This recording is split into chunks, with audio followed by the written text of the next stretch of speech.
Joining us now to dive into the legal challenge further is former U.S. Attorney John Fishwick. John, thank you for being here tonight. First of all, what do the ramifications for being held in contempt of Congress actually look like for the Clintons? Is it financial? What could the ramifications be? Didi, the ramifications are serious. If you're found in contempt of Congress for defying a subpoena to testify at a deposition, you can be sentenced by a judge to up to 12 months in jail and or a $100,000 fine for defying that subpoena. So they're very serious.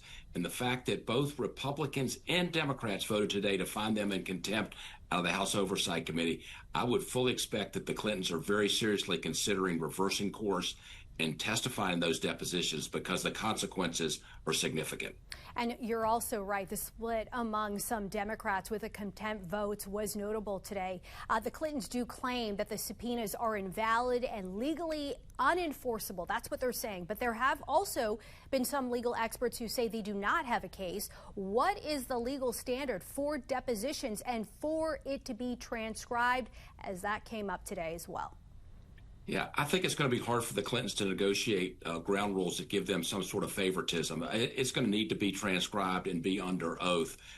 So if they do go to trial, though, these cases are fairly open and shut. Did you receive a subpoena? Did you show up to testify? And if you didn't, that's going to be perceived as contempt. So the other defenses about it being overbroad, etc., I don't think they'll fly. These are very much open and shut cases. Did you receive a subpoena and did you show up and testify? Separately, John, several conservative Supreme Court justices now appear skeptical of President Trump's attempt to fire Federal Reserve Governor Lisa Cook. As we listen to the justices' comments today, take a listen to this. Your position that there's no judicial review, no process required, no remedy available, a very low bar for cause that the president alone determines, I mean, that would weaken, if not shatter, the independence of the Federal Reserve that we just discussed. What are some of the implications here? You just heard Justice Kavanaugh's comments. If they do side with her for the extent of presidential power, what does this mean for President Trump?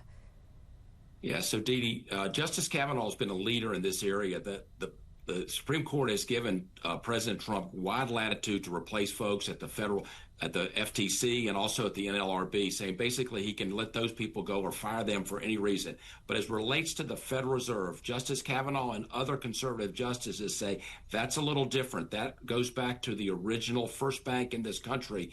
You've got to have a good reason to let that person go, and there's got to be some sort of process. It doesn't mean that Lisa Cook has lifetime guarantee for a job, but it means that because it's the Federal Reserve and it involves money and monetary policy, the Supreme Court is saying there's got to be a little more process if you're going to fire her. You can fire a lot of other folks in executive agencies, but as it relates to the Federal Reserve, Justice Kavanaugh and the other justices are saying you got to go a little more slowly. There's got to be a real process.